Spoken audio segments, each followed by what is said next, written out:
So we will rejoin Lamont Cranston as he takes on the forces of evil as the Shadow. What evil lurks in the hearts of men? The Shadow knows. And so will we after we follow him on his adventures. So, let's not waste any time, and let's get into our first adventure, The Three Ghosts.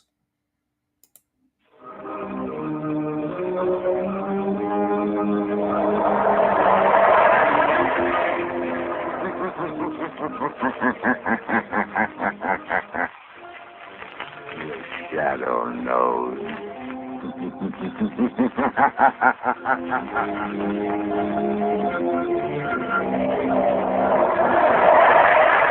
Blue Coal presents The Shadow, the man of mystery who strikes terror in the very souls of shopsters, lawbreakers, and criminals.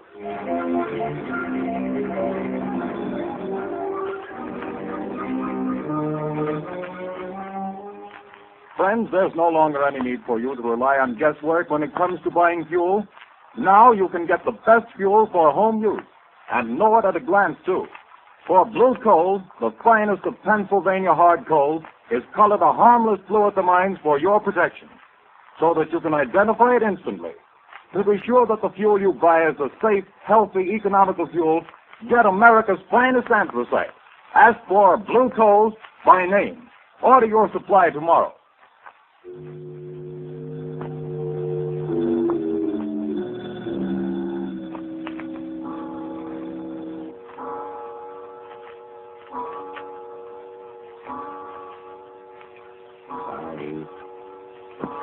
Arthur, don't please.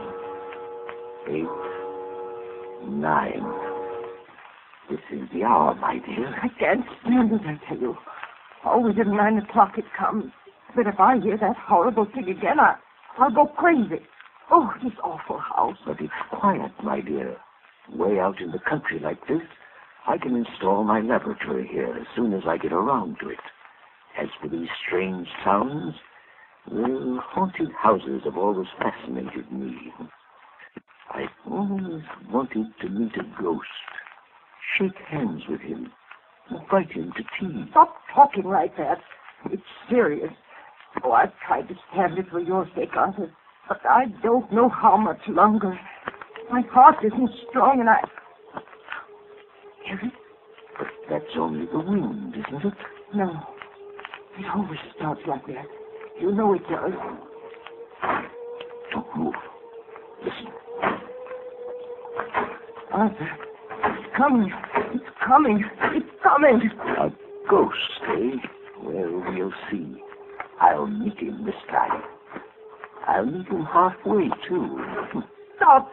Stop! Come, we'll both meet him. Give me your hand. No. Carolyn. Carolyn, it stopped. Can't you hear me? Goodness me. Has the shock killed her?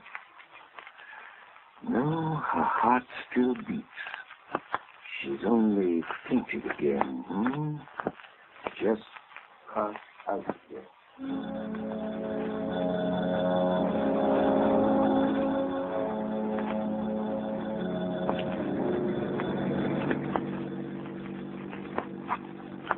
Turn the next corner, Lamont. It's that big house set on the hill. May I ask, Margot, the reason for this late call on Carolyn Sneed? I'd like to know what's the matter with the poor woman.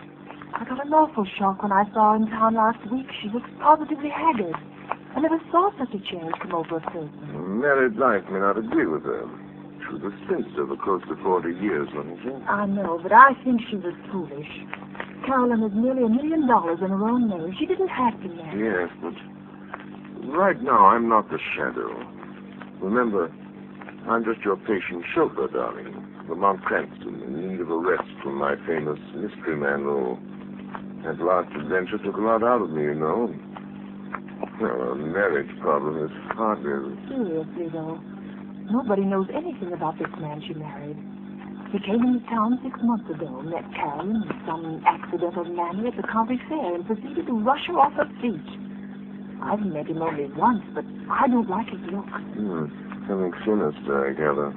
Hence the Shadow idea. Well, who is he anyway? Professor Arthur Sneed, I believe he calls himself. There's a small office in town where he's supposed to be working on inventions or something.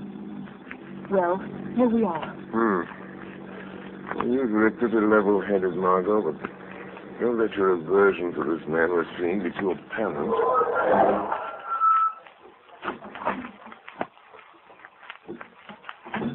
Dreary place, isn't it?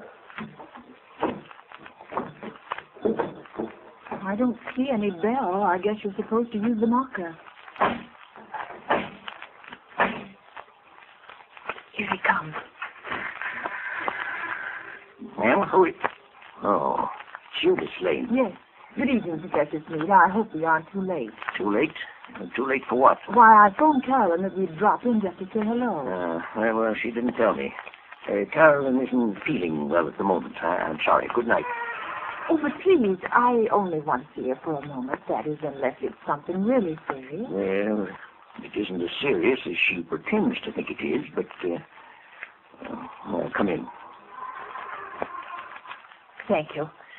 This is my friend Lamont Cranston. Come in. I'm very happy to see Mr. Cranston. I've heard a lot about him. How do you do? You say Carolyn is ill? She didn't mention it when I... It came on suddenly. She's been in a nervous condition lately, but it's mostly imaginary. I made her go to bed. Well, would it be all right if I saw it? I suppose so. Go on up if you like. Well, thanks. I'll only be a few minutes, Lamont. What seems to be the trouble with your wife, Professor Smead? Oh, she's run down, I guess. Frightfully nervous. She has some absurd notion that this place is, haunted. Haunted? It's only the wind, of course, and the creaking of an old house. Ghosts. She keeps talking about ghosts. And I can't persuade her that there are no such things. Of course, old houses have a habit of getting themselves haunted, Professor. As for myself, I'm not so sure there aren't such things as ghosts. But surely, Mr. Cranston... Oh, not the conventional sort, perhaps, but... I mean people's spirits. Souls, whatever you want to call them. Haunting the places where they've been unhappy. Very interesting, I'm sure. But a lot of tosh. I put no stock in it. No? I'm just noticing that rather rare book on the table, Professor. Neuroses of Death. What? If you're interested in that, I'm sure you must be interested in ghosts. I understand its morbid analysis of the factors of violent death are quite interesting. What do you know about it? Oh, I read all sorts of things, Professor. Professor Smead. Oh, yes, Miss Lane? Carolyn wants her sedative. Oh, yes. I'll go up and give it to her. Did you find her comfortable, Miss Lane? I think Carolyn is seriously ill. Yes, but more nerves than anything. Excuse me just a moment, won't you? Lamont, there's something wrong here. I was afraid there was. I don't know what it is, but it's something terrible. What's the matter with Carolyn? Oh, she hardly recognized me, and she talks like one in a trance, as though she were in the grip of some deadly fear. When I suggested sending the doctor over, she shook her head, but I'm going to just the same. I can't help feeling it's that man, her husband. Yes, he isn't very pleasant, is he? His skin has an odd pallor. You see it on men who've spent some time in prison. There are many little traits of his behavior that interest me as a psychologist. A remarkable man. You don't know. I don't know. But I think we'll investigate this more or less formally, Margot. I'll visit the professor tomorrow at his office in town. If there are ghosts involved here, perhaps the shadow can bring them to light.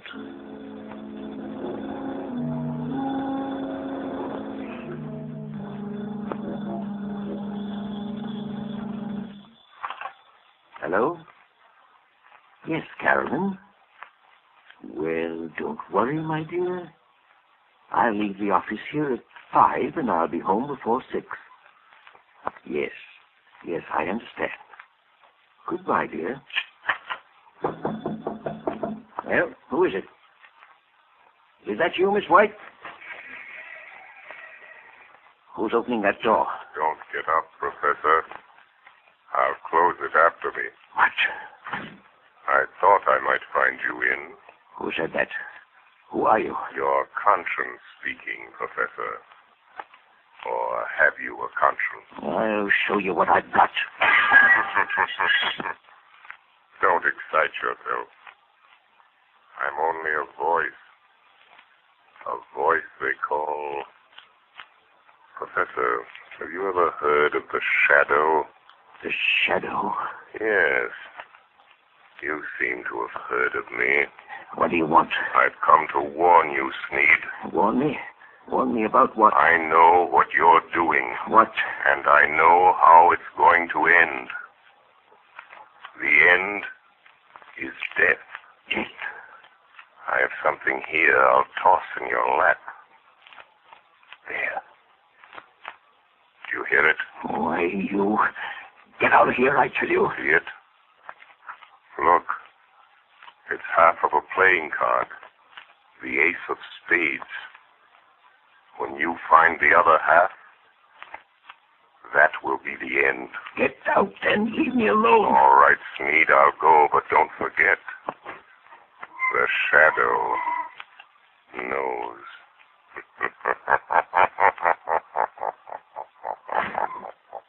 Trying to frighten me with his tricks. Oh, coming back, are you? Oh, it's you, Miss White. There are two gentlemen here to see you, Professor Sneed. Two gentlemen? I'm not I expecting... guess you may remember us, Professor Sneed. Spike. Your old friends, Spike Collins and Mr. Wilson here. Yes, of course. Please take those circulars on your desk, Miss White, and mail them at the post office right away. Yes, sir. Lock that door, right? Okay. And what are you staring at, Sneed? We ain't ghosts. I thought you two were doing a stretch at Leavenworth. Yeah, we were. But we framed a getaway. And now we come to see an old pal. Oh, now listen, Spike. I'd help you if I could. Nuts. We've been watching you, and we know your game. We ain't got no time to stall. This old dame you're married has got plenty I of... don't know what you're driving at. You'll know if we squawk about that dame you married out in Idaho that croaked without anybody knowing what was the matter with her. Cards on the table, Steve. Is this one signed our money over to you? Yes. She fixed her will in my favor. Well, what are you doing to get her? Well, she has a weak heart, and... I know. Playing ghost and scaring her to death, eh? That's too slow, Sneed. I got a better scheme. We break into the house, stage a burglary, see? In a scuffle, the old dame gets shot, dead. It's quick. No, you can't do that. No, you'll see.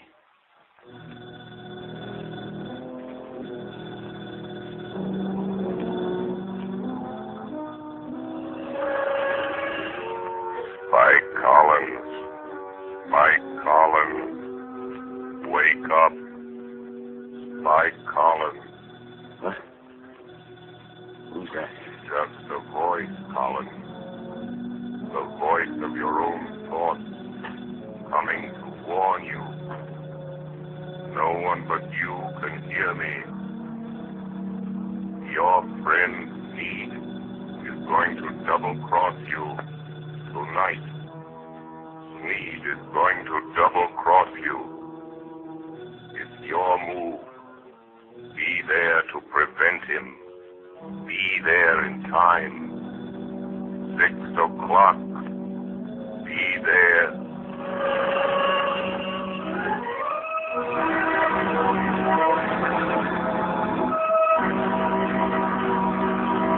The shadow will return in just a few moments.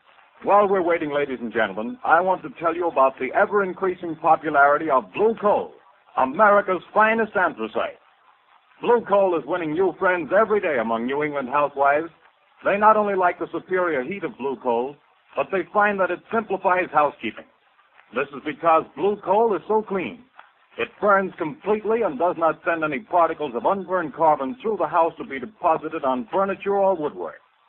The drudgery of daily cleaning is reduced to a minimum with this clean fuel.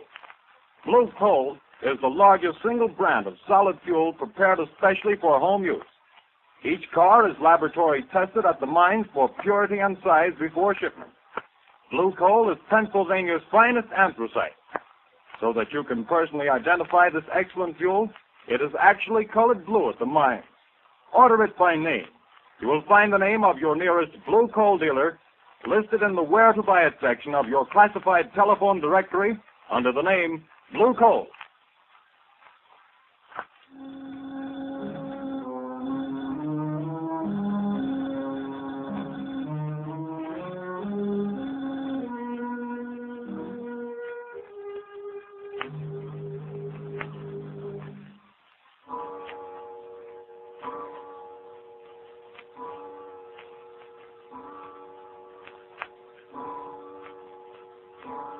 Are you comfortable in that chair, Carolyn? Yes, thank you, Margaret, dear.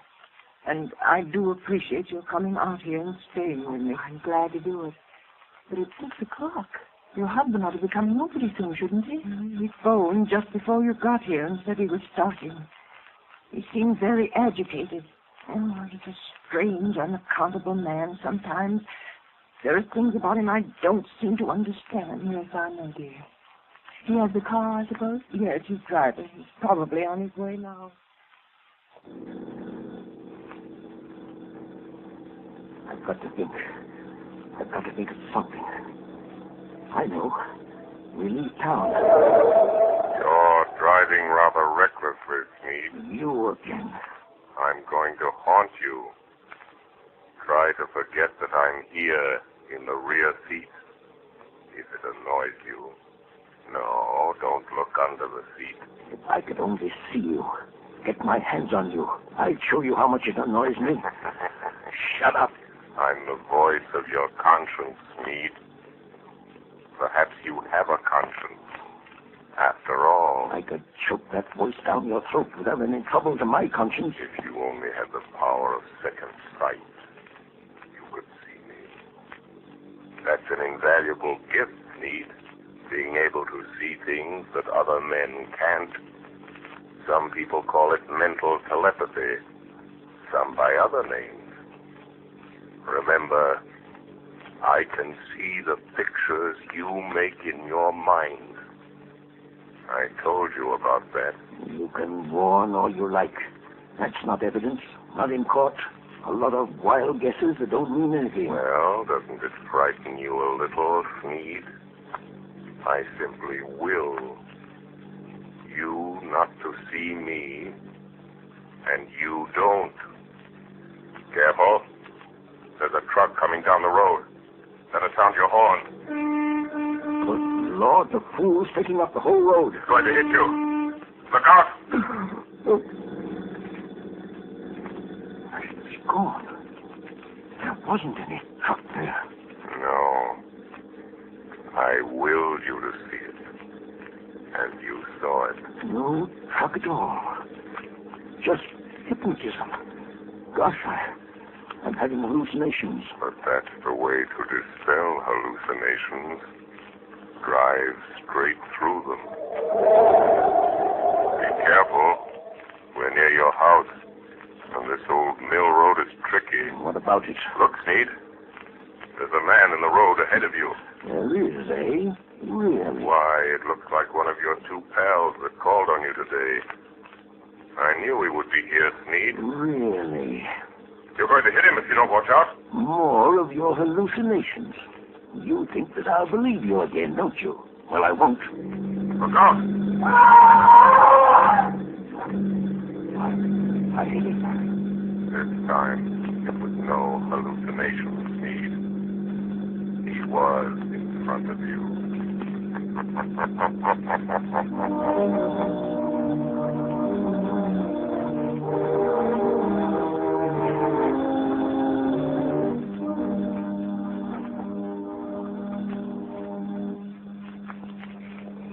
Morning, papers!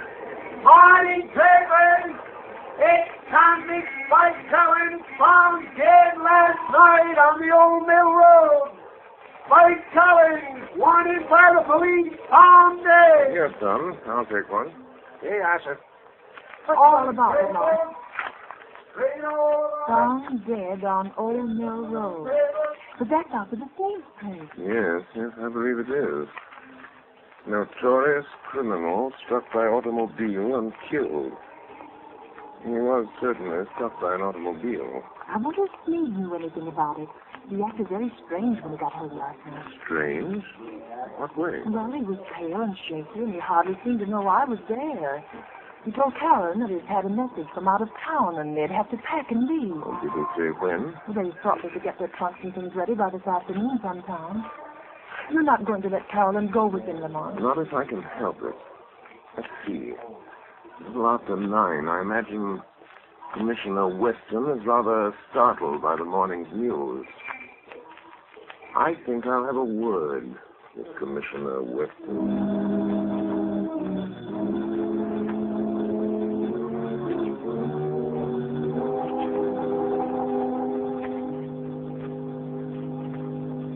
Commissioner Weston, we're sending Collins' body into the morgue. You went out there this morning and checked all details, Captain? Yes, sir, I did. And whoever hit him certainly smashed him up good. His face was all out of shape and couldn't recognize him. But we found these in his pocket. Now, let's see. A letter from his girl out west, looks like. Insurance policy. Library card of Leavenworth Penitentiary. And this ring, sir, that Collins always wore, with the figure 8 on it. Oh, yes. Well, it's a good job done, whoever did it. Tag that stuff and file it. Yes, sir. Let me know when the wagon gets here. Yes, sir. Police Department, Commissioner Weston speaking. Good morning, Commissioner. This is your good friend, the Shadow. Oh, yeah? Well, what the blazes do you want? To be of a little assistance, as usual. Yes, I see. I'm getting tired of this rigmarole, though heaven knows things happen when you phone. And what's the assistance today? Why didn't you investigate the ghost that haunts Sneed House, Commissioner, on the old Mill Road? Well, you missed up on that one, Mr. Shadow.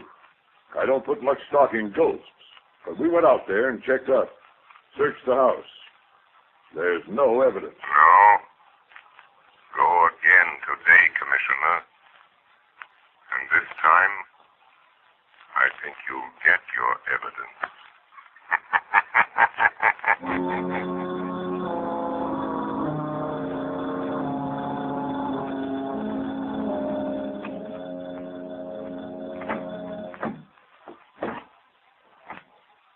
Is that the last drunk, Arthur? Yes.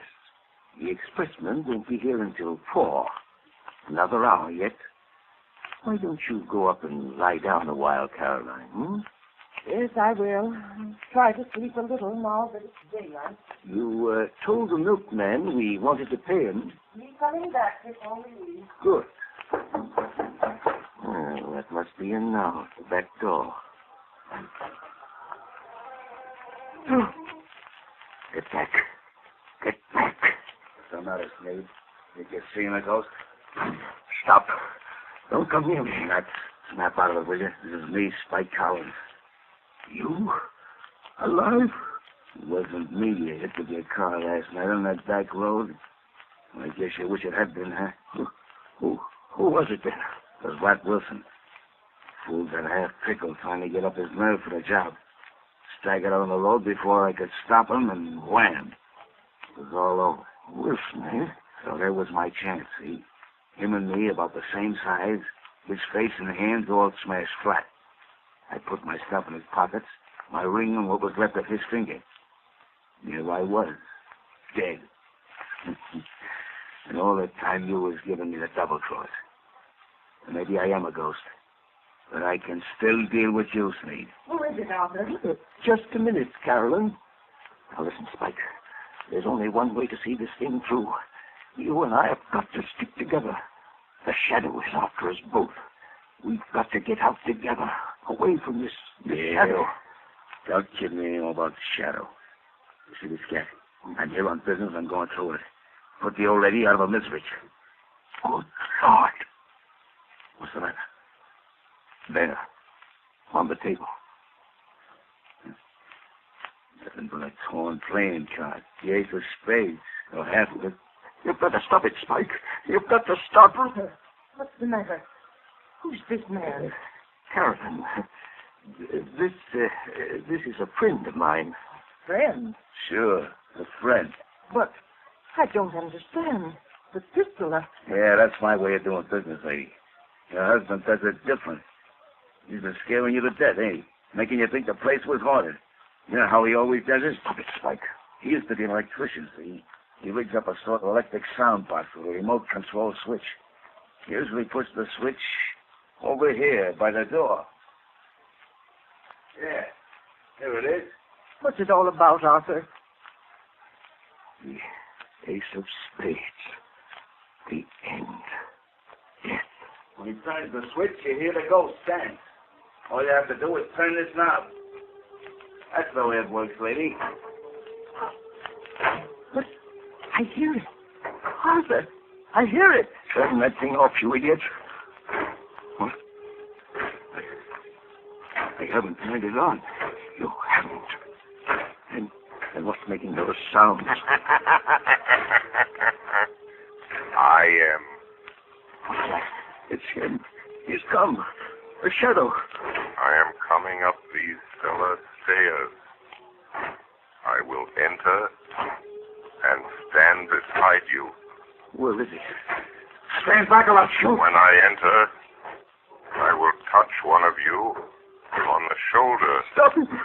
Stop him. And that one will die. The cops. Come here, Steve. The plant. You call in the cops. No, don't shoot, Spike. I think it's up. You can have the bullet I was going to give your wife, you double-crossing skunk. Oh, you killed him. Come on. Go through that side room, boys. Okay. Stick him up. I got him. Outstanding. Still on. Break your arm. There. Now, hand over that gat. All right. I'm through. You win. Spike Collins. Spike Collins? I thought he was... I thought you... Say, what is this? Who was that guy that got killed over here last night? Come clean, Collins. Whoever it was, I didn't do it. Who's that? Where are you? Don't be alarmed. I am here behind you, in the shadow. Oh. So you're here, Shadow, eh?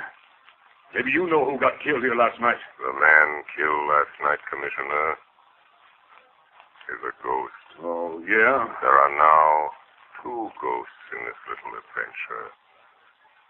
Mr. Collins will probably make the 3rd.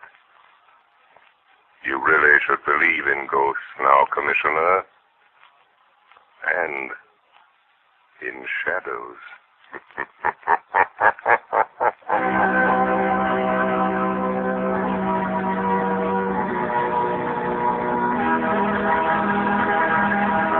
And now, before today's adventure with the Shadow comes to a close, John Barclay, Blue Coal's own heating expert, is here to give us another of his practical talks on automatic heating.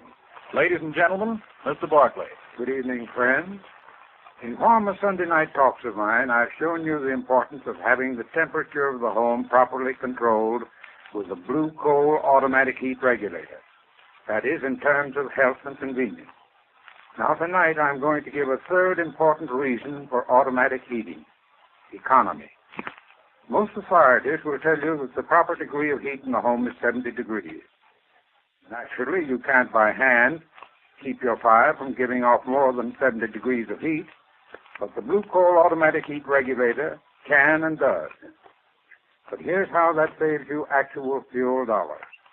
Heating engineers have discovered that for every degree you raise the temperature above the desired 70 degrees, your fuel goes up in cost 1.5%. So you see, friends, by automatically shutting off that heat, that extra, wasteful, unhealthy heat regulator automatically saves on fuel costs. Why not investigate this Blue Coal heat regulator further? Ask your local Blue Coal dealer to give you a demonstration. The cost is only $18.95 plus a small charge for installation. You'll find it well worth every cent of that and more. Moreover, if you have any heating problems, discuss these also with your Blue Coal dealer.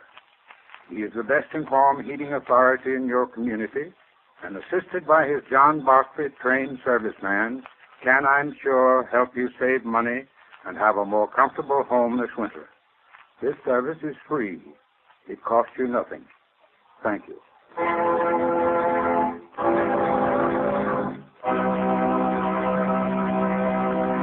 The Shadow adventure you have just heard is copyrighted by the Shadow magazine. The characters in the story are entirely fictitious. Any similarity to persons living or dead is purely coincidental.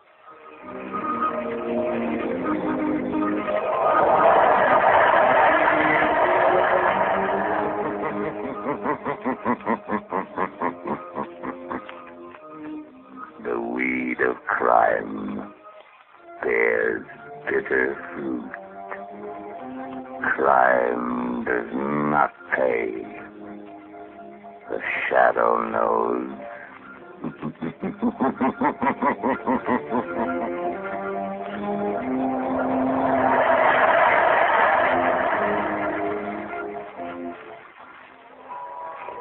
Extra!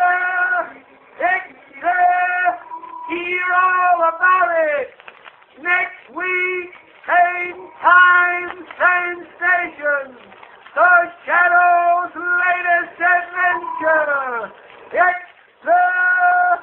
Extra!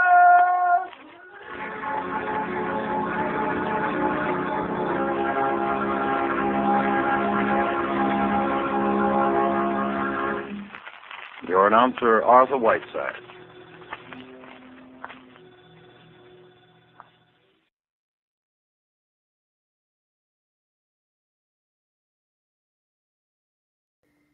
All right, that was pretty cool. I got to admit, the Shadow is kind of a badass. I'm really digging this. I think my favorite part was when he pops up in the backseat of the car, makes the dude think he's about to get whacked by a giant truck. Turns out it's an illusion, then kind of makes him think that the dude in front of him is an illusion, and just gets him to plow right over the dude. Yeah, that's pretty cool. All right, well, let's see what we've got in store in episode 2, Circle of Death.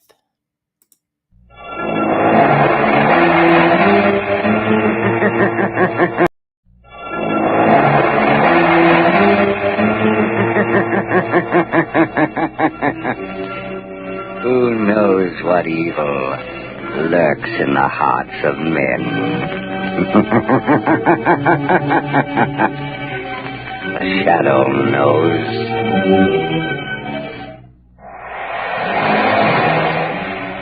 Blue Coal presents The Shadow, the mystery man who strikes terror in the very hearts of sharpsters, lawbreakers, and criminals.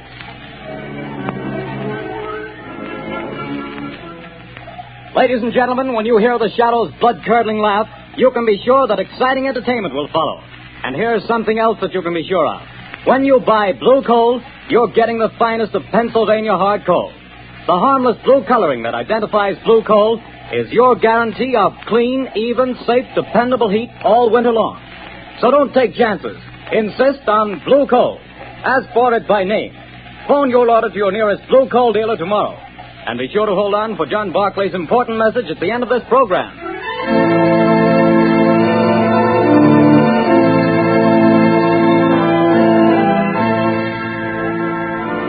The plot murder announced for today has been postponed. Today, the Circle of Death.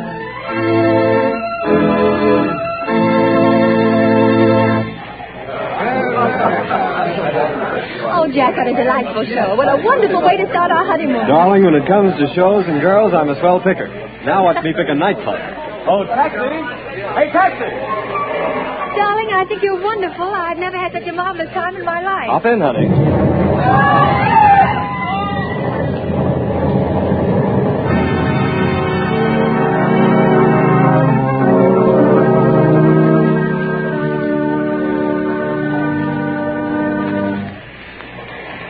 Well, things are pretty quiet around the theater district tonight, Bill. Yeah, pretty thin crowd.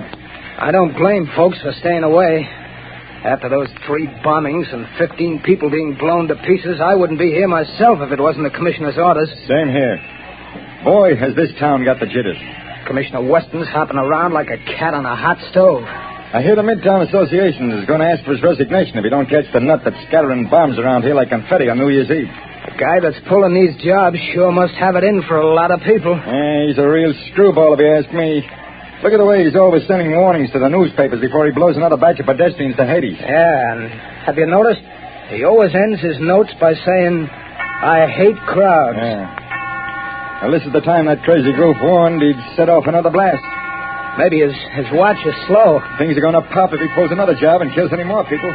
Well, maybe all the cops have him scared off. Maybe. Maybe not. Bill, look at that car. Blown to smithereens.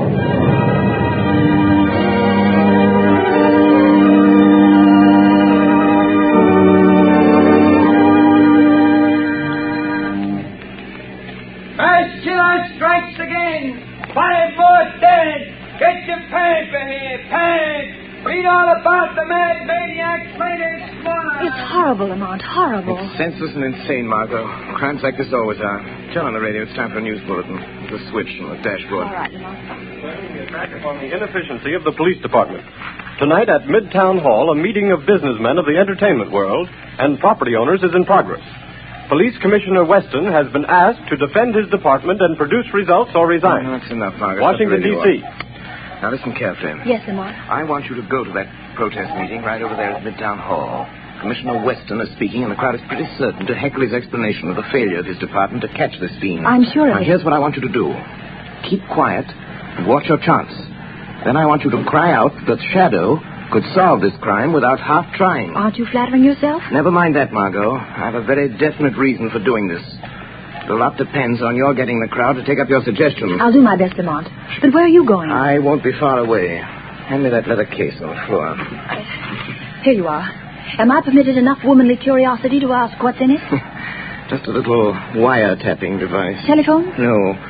Now, Commissioner Weston will be talking over the loudspeaker system in Midtown Hall. Don't be surprised if the Shadow interrupts his speech.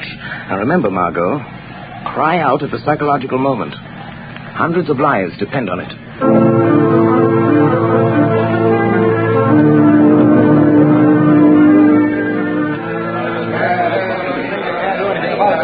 We don't want alibis, Commissioner. We want action, Weston. Crazy man's making a fool of you, Weston. Gentlemen, as I have explained to you, every available resource of the police department has been thrown into catching this fiend. Our bomb squads have combed the city. Every known criminal with psychopathic tendencies has been rounded up and questioned. Not one fragment of a bomb has been found. No buildings have been damaged. No one person has been singled out for death. This is not an ordinary crime. We are not dealing with an ordinary criminal. Alibis! Alibis! We've had enough. 15 people dead. 50 injured. You talk.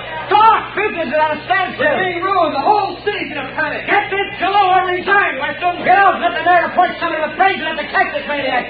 Before he strikes again. Yes. The Shadow could solve this crime without half trying. There's an idea. The Shadow. Yes, the Shadow would get him. He's cracked cases for you before, Weston. Why don't you call him in? He wouldn't have to do much to do a better job of it than the police have. Get the Shadow, Weston. What about it, Commissioner? You've done nothing in 2 weeks. You're late. Wait a minute. Hold on. What makes you think this man who calls himself the Shadow is interested in law and order? He's helped to trap plenty of criminals, hasn't he? Yes, he's tipped us off occasionally, but it may have been to get rid of rivals. We have no assurance he isn't a criminal himself. What of it? A thief can catch a thief. I don't run my department that way. You're not running it at all. That's a matter of opinion. You're not running it. I was asked here to tell you what we've been doing. You seem to think my department works with the Shadow. We don't. We never have. And as for the Shadow, and you reporters can spread it all over the front pages, I challenge him to uncover one single scrap of evidence that my men have overlooked. I challenge the Shadow to find this maniac. Wait a minute. I am the Shadow. I accept that challenge, Commissioner Weston. I am working on the case. Gentlemen of the press, it will not be necessary for you to print the Commissioner's challenge, but you can print this challenge to the arch fiend behind this reign of terror. Print this, gentlemen. The Shadow will track the mass killer if he dares walk through the Central Arcade during the rush hour between 5 and 6 tomorrow night. Remember, the Central Arcade between 5 and 6 tomorrow night. I dare him to come to walk through the Central Arcade.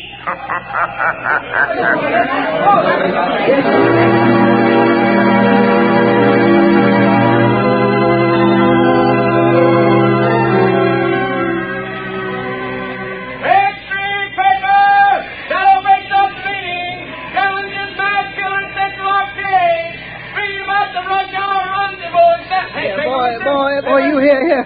Give me a paper. That's 2 cents, mister. Here's your 2 cents. Oh, thanks. Here's the paper. No, not that one on top. Crowds have seen it. Well, so what? They're all the same. No. Give me that one underneath. Okay, the customer's always right. Hey, you nice murder challenged by the shadow. That's your extra paper. The Central Arcade tomorrow. So he's daring me, this shadow fellow. He knows I hate crowds, people pushing and getting in my way, voices talking and shouting. I hate them. But I'll show them. I'll show the shadow fellow, too. I'll fool all of them.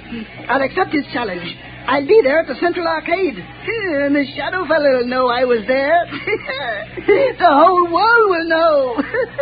After I've gone.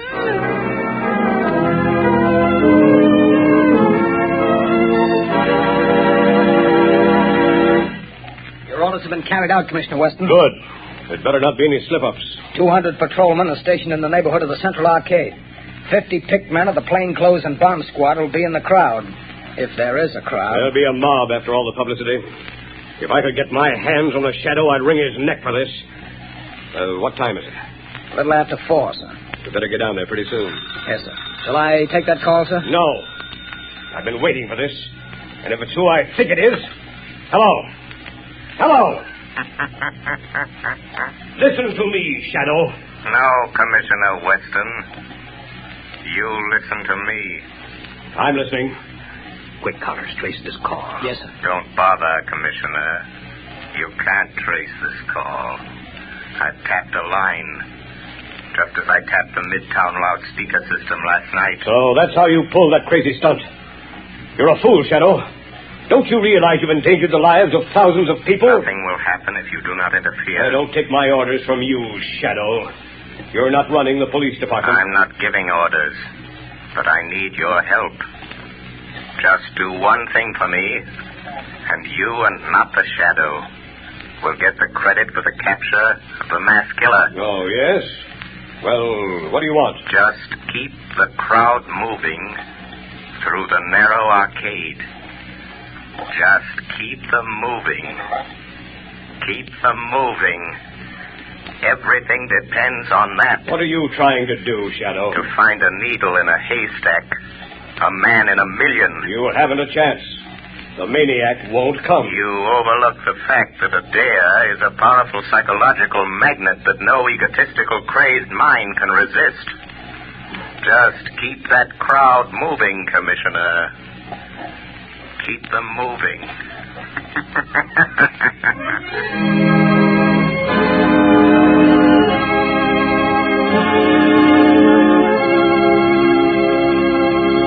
When you start figuring ways and means to save money for Christmas gifts, fuel is probably the last thing that comes to mind.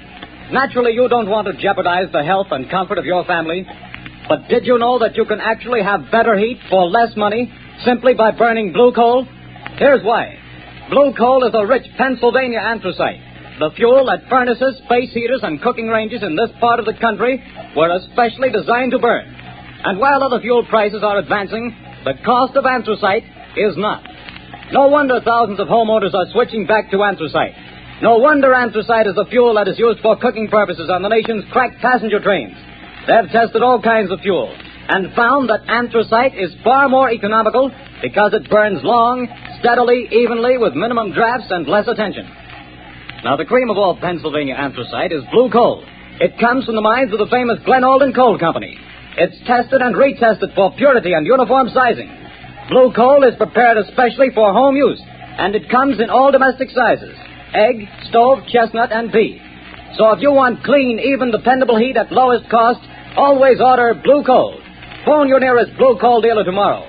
You'll find his name listed in the Where to Buy It section of your classified telephone directory under the name Blue coal.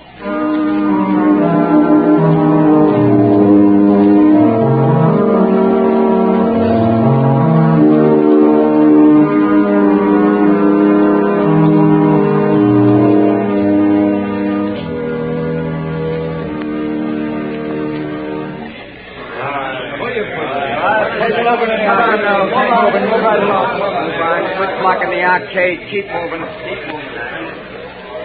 Well, the time's almost up, Commissioner Weston. Yes. 2 minutes to 6. No, this is the longest hour I've ever spent in my life. Can you beat it the way people have flocked here on the chance of seeing somebody else blown to bits by this maniac? Looks like the shadow was right. The way they've been swarming through this arcade. Yeah, and watching each other like a bunch of wild animals. You see what happened to that poor guy with the Christmas box? I nearly killed him before we got him out. All he had was a doll for his kid. I saw it. Well, the time's up, Commissioner. Yes. Thank heavens. Any orders, sir? Just keep the men on duty till this crowd thins out. They'll be going home now. Commissioner Weston, look. What is it? The maniac. He's been here. Look at this piece of paper. Where'd you get it? In the arcade. He must have dropped it. Well, what's it say, Commissioner? Tell that shadow fellow I'll kill me a lot more people at 11 o'clock tonight.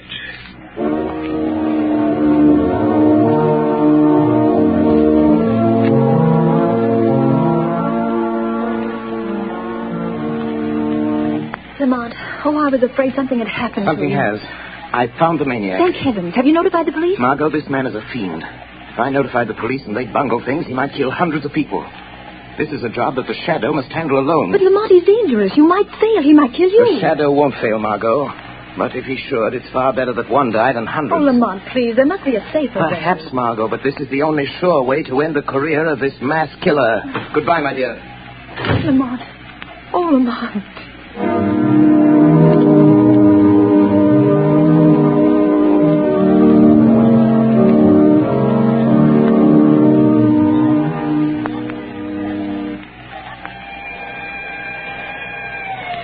Lively, Connors. Here comes the headquarters car. Yeah, it's Commissioner Weston's car. He's plenty worried about this maniac threatening to kill another batch of people at 11 tonight. Well, he'll sure have to go out of the theater area to kill him. They won't let anybody in the district here without a police permit. Wait a minute. Here comes a guy. Hey, you. You. Who, me? Yeah, you. Where do you think you're going? Me? I'm going to work. That's where I'm going. Got a permit? Got a badge. See? Says I'm a night watchman. I got to go to work. What do you watch? Where do you work? I watch things in the ground. Down there. Down where? Down under the street. Down under the planks. Oh, I get it, Bill. He's a night watchman down on the new subway they're building. Yes, that's it. I go down them steps. Every night I go down them steps and watch. Well, why did you say so? Get on with you. Get to your watching. Thank you. Joe Tonetti is waiting for me so he can go home. Every night at 10:30, I take from him the job of watching. Now, that's a job I wouldn't want any part of. Me neither. I'll pound my feet on it.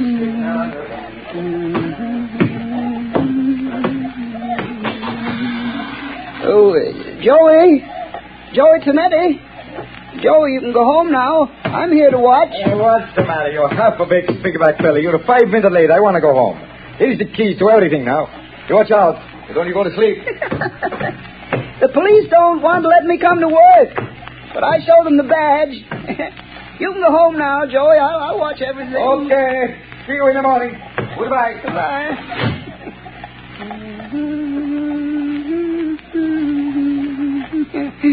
Oh, those people. So many people always pushing me. But I'll show them. I'll fix them good. I'll kill him.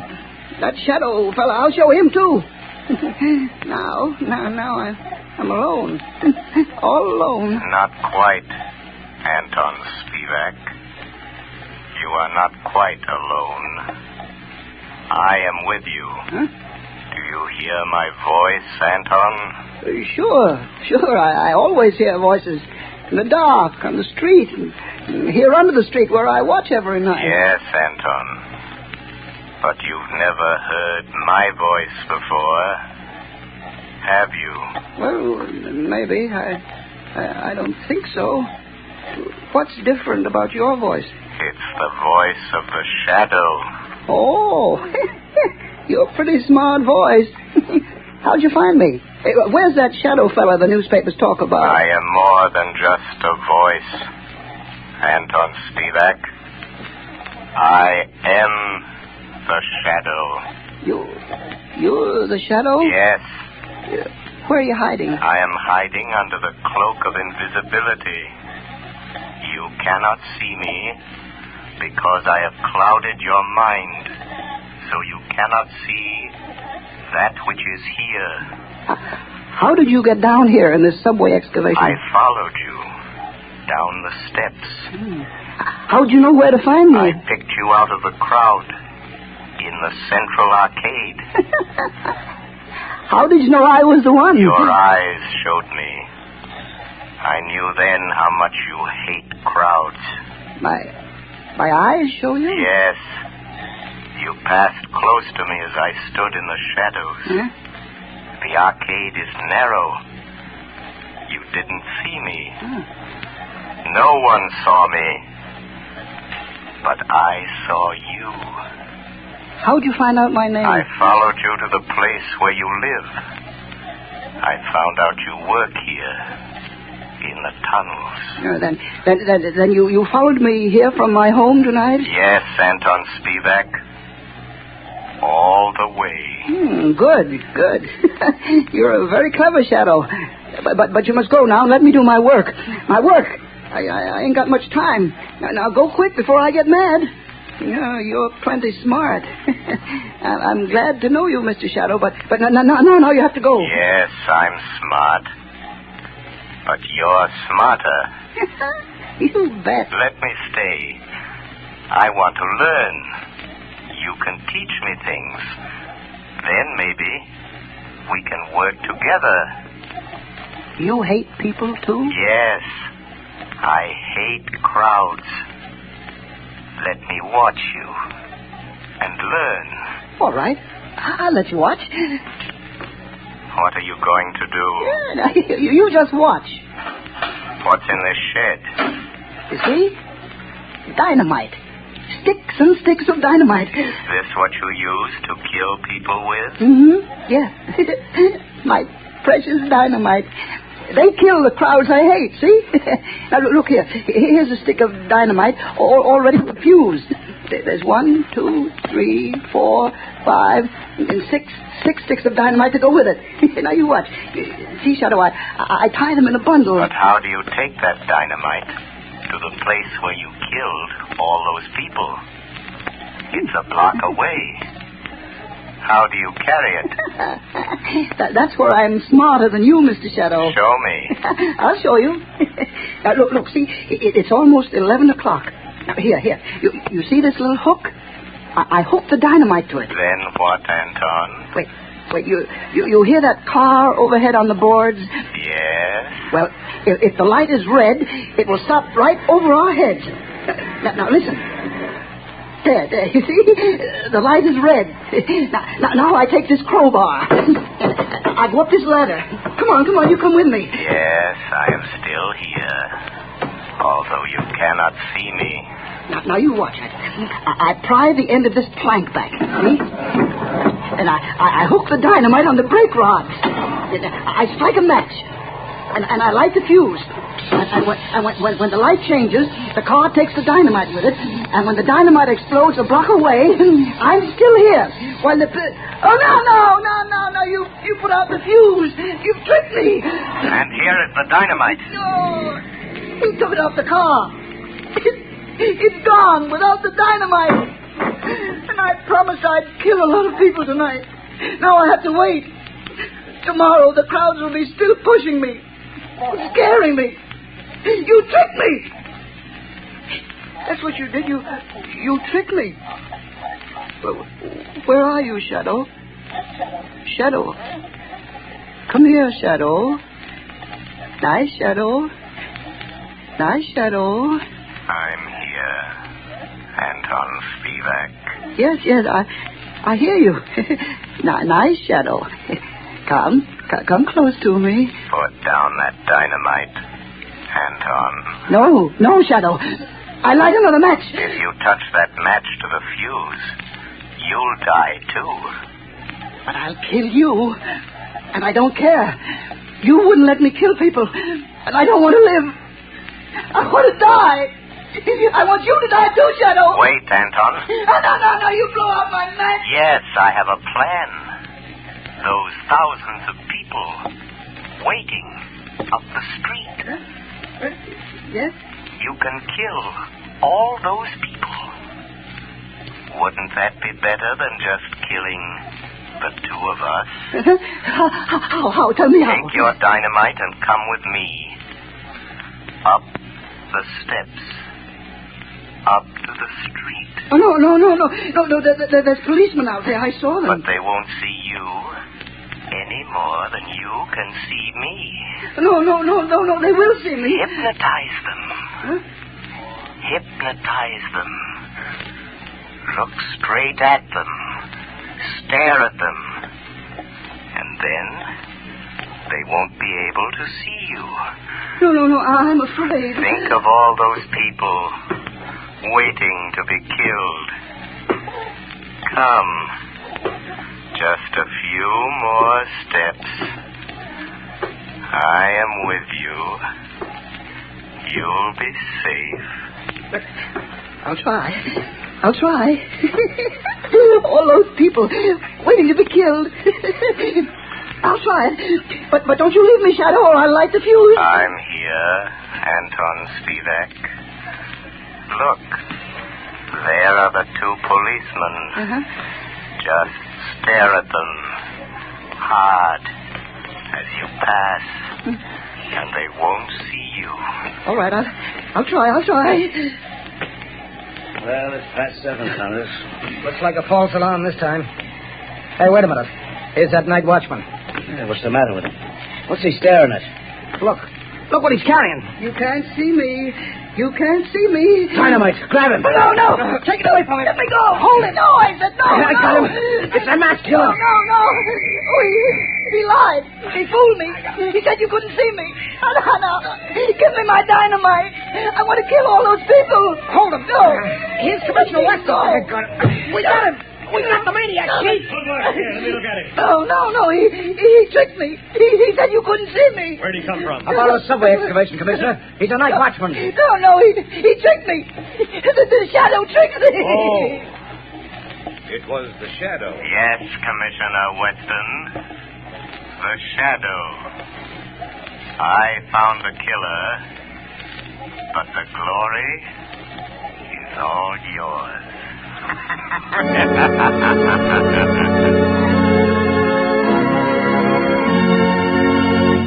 Before we tell you of the Shadow's next exciting adventure, here's John Barclay, Blue Coal's famous heating expert, with an important message I promised you.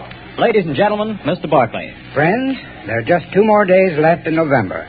That means that homeowners have only 2 more days in which to phone their Blue Coal dealers and get the full details on how they may have a Blue Coal heat regulator installed in their homes for a free trial period of 2 weeks. To me, this is the most unusual offer ever made. The free use of a Blue Coal heat regulator for 2 whole weeks without any obligation on your part to buy. Believe me, friends, until you've used one of these marvelous thermostats, you don't know what real comfort is. Imagine having your home warm and cozy from morning till night without once having to make a trip down to the furnace. And that's not all. You'll find you burn far less coal with this regulator, too. But don't take my word for it. See for yourself. Phone your Blue Coal dealer tomorrow. I thank you. Friends, for your own sake, do as Mr. Barclay suggests. Phone your Blue Coal dealer tomorrow and get full details of this amazing free trial offer. Prove to yourself what thousands of satisfied owners already know, that with a Blue Coal heat regulator, you get more uniform heat, more economical heat than the most expensive oil burner can give you. But don't wait. Phone your Blue Coal dealer tomorrow.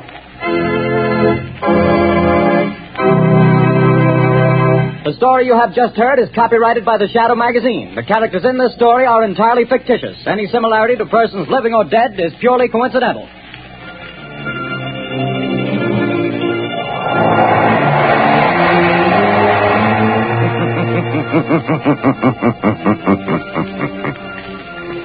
The weed of crime bears bitter fruit. Crime does not pay. The Shadow knows.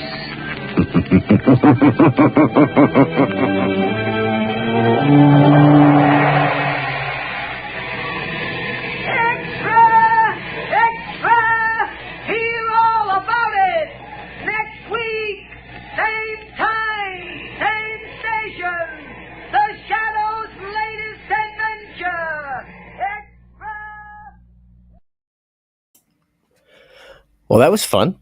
Again, kind of a badass. I like how we will completely flat out deceive the villains, making them think they'd be invisible and getting them caught. Oh, that's cool. Well, let's not waste any time. We've got a third episode coming up, The Death Triangle. Let's check that one out.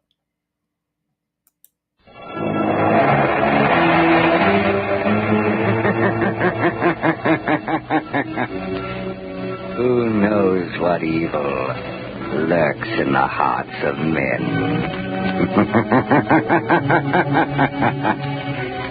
The Shadow knows.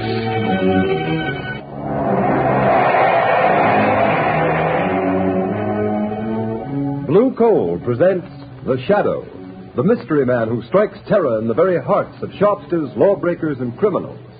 Today, The Death Triangle.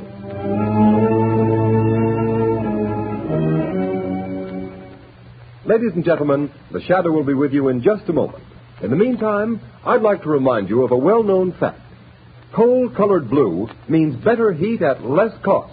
For when you buy blue coal, you're getting the cream of all Pennsylvania anthracite.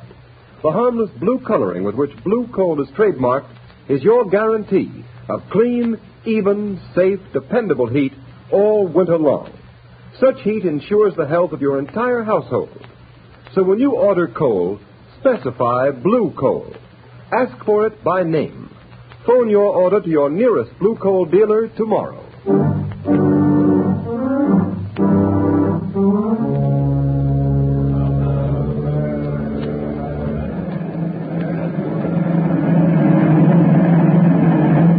On this day, December 22nd, 1913, by order of the authority of Devil's Island, you, Pierre Martin, are hereby sentenced to 100 days in confinement solitaire and 100 lashes in the presence of the assembled prisoners as a warning to all who would attempt to escape.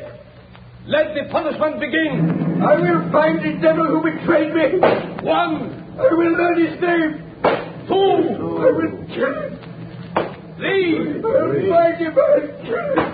4. I will kill him. 5. 6.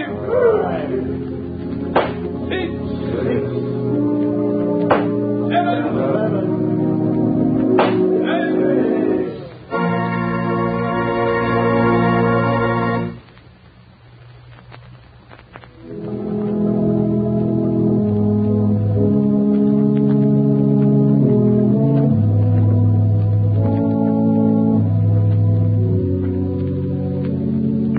Ladies and gentlemen, we interrupt this program of organ music to bring you a special news flash from our affiliated press service.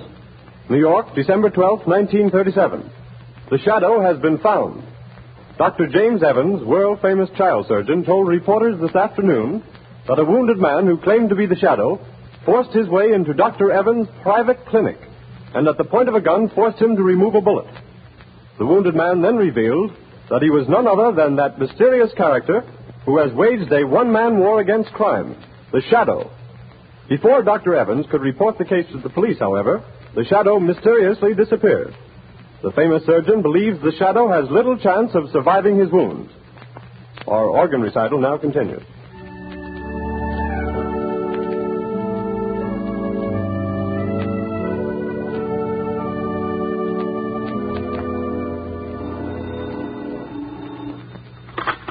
Hello?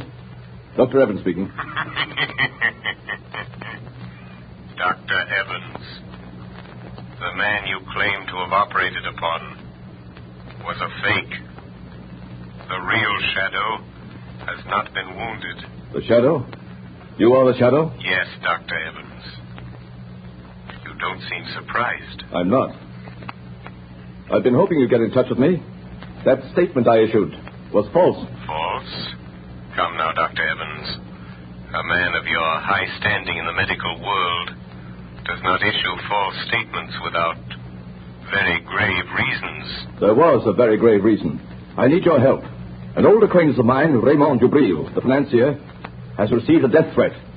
Have him notify the police. No, he refuses to do that. Then let him take the consequences. Unless... Dr. Evans, have you also received a death threat? Yes, I have. Before I made this call, I investigated your past, Dr. Evans. My past is a matter of public knowledge. You were once a political prisoner on Devil's Island. You escaped 20 years ago with 3 other men. Raymond Dubril, the banker, and Pierre Martin, the concert pianist. Yes, but our convictions were reversed by a high court a year after we escaped. I know it was proved that you 3 were innocent. But what about the 4th man who escaped with you? A murderer. Jacques Cauvet. He was caught and sent back to Devil's Island. After the escape, one of you betrayed him to the police. I don't believe that. Why else should he mark you for death?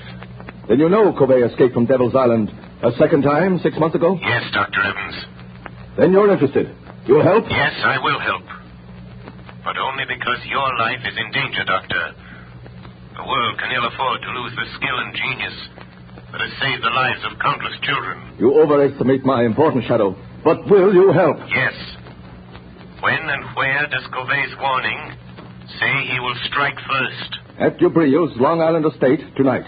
How do you know this warning came from Cauvet?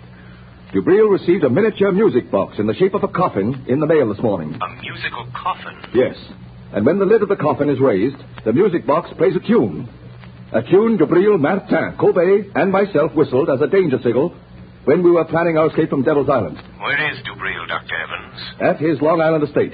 Martin is staying with him, and I am driving out there to spend the night. I had hoped you'd come and help. I will help you, Dr. Evans. Tell Dubril and Martin that the Shadow will be there tonight.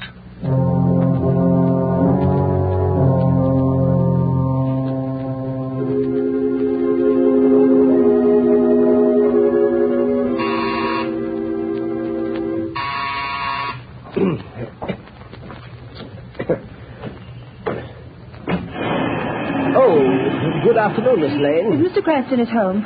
No, Miss Lane, he's not. You know where I can reach him? Well, he may be at his club. No, I've tried there. His office? Yes, everywhere, and nobody's seen him all day. Is there anything I can do? Be sure and stay here in case he comes home. I'll call you on the phone later. Yes, miss. I've got to find him. I've got to. I've just got to.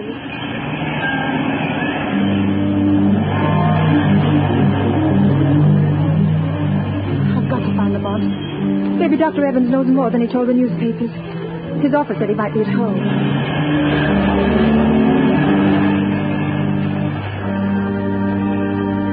Number 33. Yes, this is it. Oh, Lamont, I knew they'd shoot you someday. Yes, miss? Is Dr. Evans here? I must see him. I beg your pardon, miss, but are you another reporter? Yes, and I must see Dr. Evans. It's important. It's a matter of life or death. I'm sorry, miss, but Dr. Evans has nothing to say to the press. He's not at home. But I must see him. I must find him. I'm sorry. That car. That's Dr. Evans' car. Yes, miss. Where's he going? I'm not at liberty to say, miss. Never mind. I'll find out myself. Taxi! Taxi! Okay, miss. Where to? Follow that big black limousine, the one with the green cross on the license plate. Well, it's a doctor's car, miss. I may have to break a lot of traffic laws if it goes through red lights. Never mind. I'll pay the fine. Don't lose sight of that car for a minute. Okay, lady. But this is going to be one fast ride.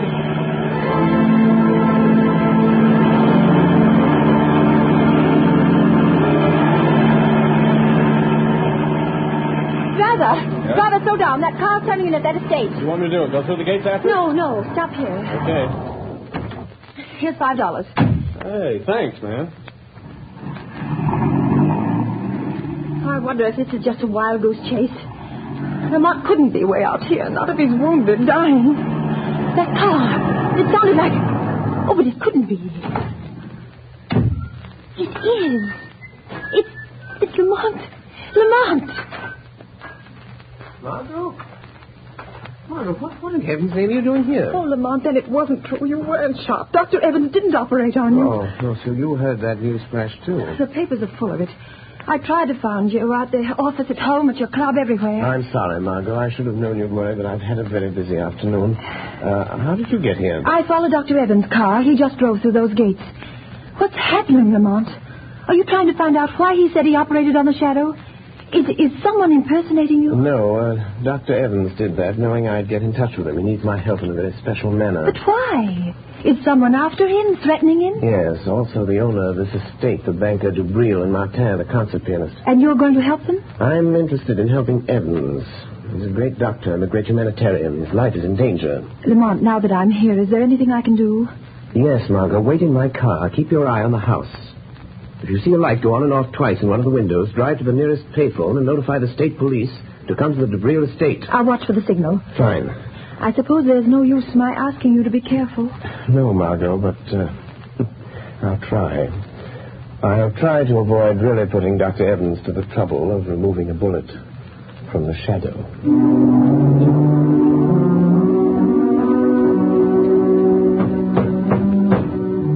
Dubril, stop pounding on the table and cursing Covey. Oh, that's all very well for you to say, Evans. Your turn hasn't come, but it will. If we three sitting here, you or me or Martin, don't get Covey when he comes here tonight, you will be the next on his list. You or Martin. Don't concern yourself about my fate, Dubril. I am not afraid of Covey. Oh, you'll change your mind if he manages to kill me, Martin. I wonder what it's like to die. What do you think, Dubril? Or do you ever think of anything but your fat stomach and your money? Gentlemen, this is no time to argue. I have something more important to tell you. What is it, Evans? I hear you had quite an experience today. Operated on this man who calls himself the Shadow. Yes, that's what I want to talk to you about. Ah, there's a man, Dubril, the Shadow. He might save you from Covey. What could he do? I've had the best private detectives in the country trying to find some trace of Covey ever since he escaped from Devil's Island again 6 months ago. By the way, Dubril, I've always wondered who tipped off the police when Covey was hiding after he helped us escape 20 years ago. Covey was a murderer. We were innocent men. And also, who betrayed me, Dubril, the time I tried to escape alone the first time? Martin, Dubril, now listen to me. A moment ago, we were talking about the Shadow. Well, he isn't dying. I didn't operate on him. I announced that, hoping the real Shadow would get in touch with me. And did he? Yes. And he's coming here tonight to help us. I've always been curious to see this Shadow. You won't see him. No man has ever seen him, but he'll be here. Oh, Evans, for a man of intelligence, you're talking like a fool. The age of ghosts and mystic presences is You're past. wrong, Dubril, you're wrong. Because I am a doctor, I can readily accept the fact that the Shadow is a master of the powers of mental suggestion, of mass hypnosis. Recent experiments have proven conclusively that... Rubbish. Allow me to convince him, Dr. Evans. What was that? Who spoke then? The Shadow, Dubril. You do not accept the theory of my power of invisibility, but perhaps you will accept the fact, for I am here. Sit down, Dubril. You look rather pale. If I am to help you, you will all sit down. Sit at that table there. I understand there is little time to lose. I must know the whole story, the truth, if I am to help you. Do as the Shadow says. Sit there, Martin. And you, there, Dubril. Well, why don't you talk back, Dubril? Be quiet, Martin. Dr. Evans, I will help you if I can. But there is one gap in the chain of events leading up to this moment. I'll tell you anything I know, Shadow. Then tell me this. When and under what circumstance did Covey first threaten your lives? It was the last day we spent in the open boat in which we escaped from Devil's Island 20 years ago. Storms had blown us off our course. Our food was gone. Our water was exhausted. Covey, the only one who knew how to navigate, was... Well, he was slowly dying from hunger and thirst. I can still remember his cry. Water. Oh, be quiet, Covey. There is no water. The cask is empty. You lying, Dubril. All of you. You've been drinking my share. Give me that bucket. Give me a drink of that mud. Don't let him. Salt water will kill him. What does it matter, Dr. Evans? 17 days in this open boat. Nights of storm and days of blazing heat. Water. Water. I'm dying, I tell you. Dying. You're not giving me my share. You're stealing my water. Where will you be if I die? I'm the only one that knows navigation. Be patient, Kobe. It may rain tonight. We might as well be back on Devil's Island. At least there was bread and water there. Bread. Bread. A crust. Just a crust of bread and water. Water. There's no bread, Kobe. The last crust went 3 days ago. You're cheating me. Killing me. You only brought me along to steer the boat. Now you're starving me to death. You don't want me to live. But I will live. I'll get you for this. I'll live to kill every one of you for this. You, Dubril. You, Martin. You, Evans. Oh, shut him up, Evans. You're a doctor. You know what to do. Look. Doctor, Dubril, look. Seagulls. What does it matter if we have no guns? I know, but don't you see? The gulls never go far from land or a ship. Oh, you're right, Evans. Look to the west. It's land. Land at last. All right. There, to the southwest. You can see the sun of the mountains. We're saved. Free at last. Come here. Sit up. Look. We've sighted land. There'll be food and water plenty for everybody. You tried to kill me. Starve me to death. But I'm going to live. I'm going to live until the last one of you is dead. Dead. Yes, we threatened all 3 of us. And so you see, that's how it all began. And now Covey is free and out to get us, Shadow. What makes you so sure it is Covey? Well, it couldn't be anyone else. It's Covey, all right. He sent Dubril that thing on the table. That oblong box? Yes, Shadow. Notice its shape. It's a miniature coffin, beautifully carved. Covey was a woodcarver. He was always handy with a knife. But still, it does not follow that he was the one. Except for one thing, Shadow. When the lid of the coffin is raised, it's a music box. And that tune it's playing was a warning signal we used while planning our escape from Devil's Island. Remember, only the 4 of us knew it. Dubril, Covey, Evans, and myself. Oh, stop it, Evans. Stop that cursed thing. Stop it, I tell you. I can't stand it. So you have a conscience, eh, Dubril? That danger refrain recalls the past, doesn't it? Stop talking about it. It looks as though Covey meant business, doesn't it? Don't sit there conniving over me. You forget your turn, maybe next, maybe tonight even. I am not forgetting anything, Dubril. You'd better steady yourself, Dubril. I'll get you a drink. Oh, never mind. Here's the decanter. I'll pour it myself. Oh, that tune. Where is it coming from? I smashed the coffin. Good heavens, Dubril! It's the decanter in your hands. Oh, someone changed the decanter. Covey, he did it. He's here. He's been in his house tonight. Dubril, where are you going? To my room. I don't trust anybody. I'll be safe there behind locked doors, alone. And if Covey comes, I'll be ready for him. Wait. Let him go, Dr. Evans. But he shouldn't be left alone. Covey may carry out his threat. Are you sure it is, Covey? What do you mean? It must be. It couldn't be anyone else. The coffin, the decanters are his warning. I know. But you said the 4 of you knew the signal. Are you sure it isn't one of you? Oh, of course not. I thought you said the Shadow was here to help us. I am. But I am content to let events lead themselves to a logical conclusion. You mean you won't use your power to save us from him? I shall use my power at the moment it is required, Dr. Evans. Right now, for instance. Look on the table. Huh? There is a note where the decanter was standing. Good heavens. Covey has been here. Listen to this, master. You are the first. And you will die tonight, Raymond Dubril.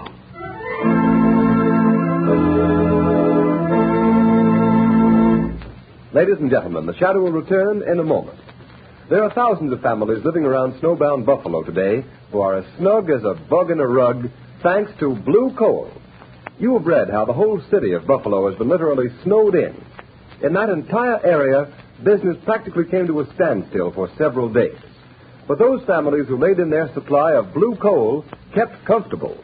The icy, biting winter blowing outdoors made no difference to them. These storms are reported to be coming eastward, so take a tip and get ready. Put in a supply of blue coal tomorrow. It is the most economical fuel that you can use. Furnaces, parlor stoves, and cooking ranges in New England were designed to use anthracite. And blue coal is America's finest anthracite. Blue coal is mined by the Glenalden Coal Company and is especially prepared for home use. It is available in all domestic sizes: egg, stove, chestnut, and pea. Every carload of blue coal is laboratory tested for purity and sizing before shipment from the mine. Blue coal burns steadily and evenly, sending a full supply of heat to the living quarters of your home, even in the most severe weather. Get set for winter tomorrow by ordering blue coal. You will find the name of your nearest blue coal dealer in the Where to Buy It section of your classified telephone directory under the name Blue Coal.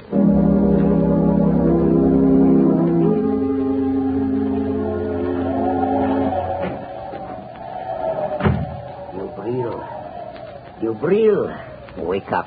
I have come for you. So you've come, Covey. Oh, you poor deluded fool. Do you think I'd let you kill me in my sleep? I've been awake, waiting here in the dark for you to come. A little light helps. So you've grown a beard since I saw you last, Covey. And your hair is gray. That gun in your hand won't save you, Dubril. If I die, I will take you with me. Listen, Covey. I didn't steal your food in the open boat. I swear it. No? You also betrayed me to the police. You told them where to find me. And I am not the only one you betrayed, am I, Dubril? You betrayed Martin the time he tried to escape alone, didn't you, Dubril? Yes, but what do you care, Covey? He wouldn't take me with him. But I did not betray you. Have you paid Martin for those 100 lashes and those 100 days of bread and water he got because you betrayed him? Oh, he doesn't know. He will never know it was I. Dubril, you remember how we passed the long days in that open boat, throwing knives? Don't raise that knife, Covey. We got so good we seldom missed. I'll shoot if you move. But Martin was the best. You may shoot me, Dubril, but my knife won't miss. Oh, wait a minute, Covey. I will make a deal with you. Listen, Covey. You're out to get Evans and Martin, too. If you throw that knife, I'll shoot you and you will never get them. Oh, you would help me kill Evans. I know he's here in the house. Yes. I hate Evans and Martin, too. I will help you get them. So, you would betray Dr. Evans to save yourself, Dubril. The Shadow. Covey, don't be afraid. He's only a man. By some trick he can make himself invisible, but he's flesh and blood. Quick, lock the door. We'll deal with him first. He won't get out. Now, Shadow. What can you do to stop us? Speak up. I dare you to speak. Listen where his voice comes from, Dubril. Then shoot quickly. No. The shot will bring Evans and Martin. Throw your knife, Covey. Make him speak. I won't miss. Speak up, Shadow. We will find you anyway. You can't get out. I am here. In the corner. In the far corner. Throw your knife, Covey. I heard it. Oh, you missed. But he was there. No. Only my voice was there. Ventriloquism. He's there in front of you, Dubril. Shoot. Yes, I will shoot now. Yes, I will shoot. But not the Shadow. He came here to help us catch you, Covey. And he has your knife. It's gone. Now, Covey, you are helpless. And now I'll deal with you. You treacherous snake. You fool. You think I carry only one knife? This one is for you. Oh, you devil. But I take you with me, Covey. Dubril, open the door. Dubril is dead, Dr. Evans. Dead? Covey's kept his word. Where is he? Look there, on the floor by the window. Covey?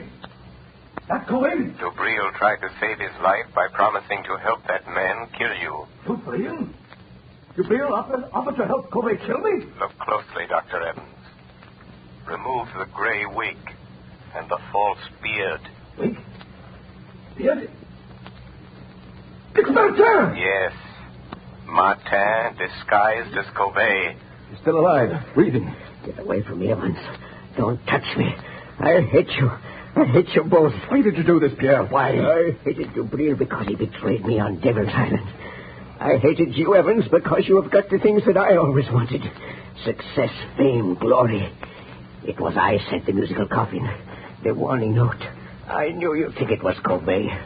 I've got Dubril, but Covey will get you, Evans. He's after you. He will get you. He will kill you. Here, Martha. Stop bleeding. He's dead. Yes, Dr. Evans. He is dead. You are quite safe now. You forget Covey. No, Dr. Evans. I knew, even when I phoned you today, that it was not Covey who sent the musical coffin. What? I knew it was not Covey. It had to be Martin or Dubril. Why didn't you stop them? Martin and Dubril were both criminals plotting to kill you. If I'd stopped them, your life would have been in danger as long as they lived, hating you always for having attained the things that life denied them. But you forget, Shadow. Covey may find me. Succeed where Martin fails. Never. I learned the whole history of all of you before I saw you. Yes? Everything, Dr. Evans. Your escape from Devil's Island after Dubril's betrayal of Martin that resulted in the 100 lashes, and his resolve for vengeance. And from the authorities at Devil's Island, I learned the truth about Covey's last escape. Yes, I see now. I see now why he hated us. But what about Covey? You are safe now, Dr. Evans. Safe from Covey. The chain of logic is complete. 3 months ago, a bleached skeleton was found on a deserted beach at Trinidad. It has just been identified as the body of Covey.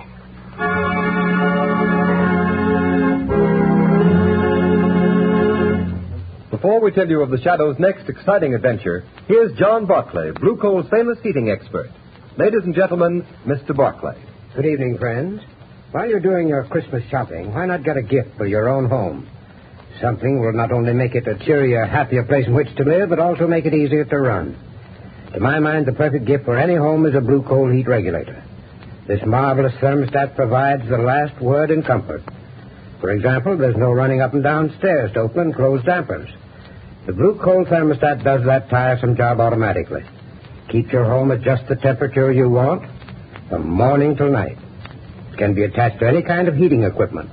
Steam, hot air, hot water, even a parlor heater. And it will give you more uniform heat, more economical heat than you can get with the most expensive oil burner. In fact, this Blue Coal heat regulator will completely modernize your present heating equipment. And yet it costs only $18.95 plus a small installation charge. You'll be amazed at the amount of fuel it saves you. So this Christmas, give your family the gift of a lifetime, a Blue Coal heat regulator. Your nearest Blue Coal dealer will be glad to give you complete information regarding it. Phone him tomorrow. Thank you, Ken Roberts. Thank you, Mr. Barclay. And friends, take Mr. Barclay's good advice. Make this Christmas a memorable one by having a Blue Coal heat regulator installed in your home. You'll save at small cost time and time again in fuel consumption, and you'll make your home a happier, healthier place in which to live. So don't wait. Phone your nearest Blue Coal dealer tomorrow.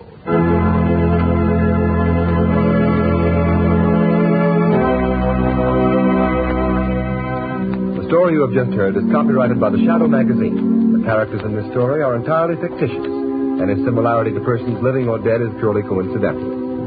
And at this time, may we remind you to mail your Christmas presents and cards early to secure delivery before December 24th. There will be no post office service on December 25th.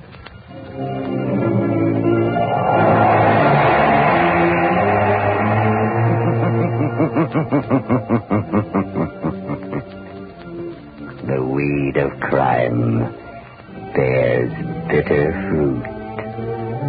Crime does not pay. The Shadow knows.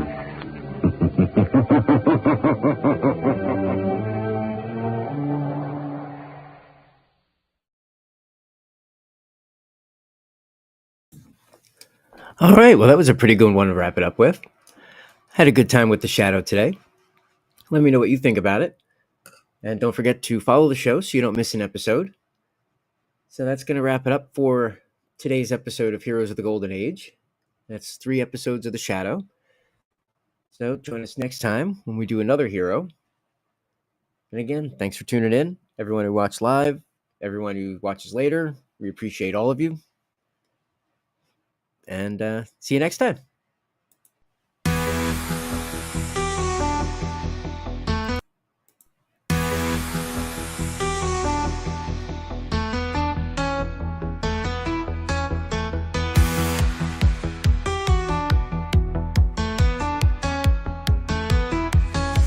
They leapt from the pages in capes and flight, shadows of justice in the dead of night.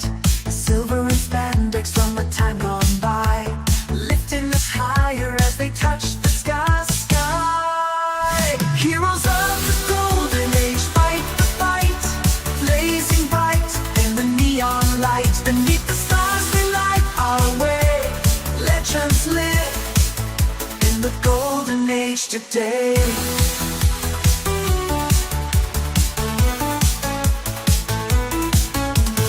Rocket ships blazing through cosmic dust, ray guns flashing in a world of rust. Masked Avengers with the daring flair, saving the future like they always dare. Heroes of the golden age fight the fight, blazing bright in the neon light. Beneath the stars they light our way. Legends live in the golden age today.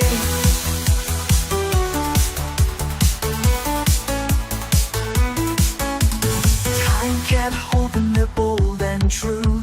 From reels of the past to a screen near you. Golden whispers in electric glow. Watch the champions steal the show.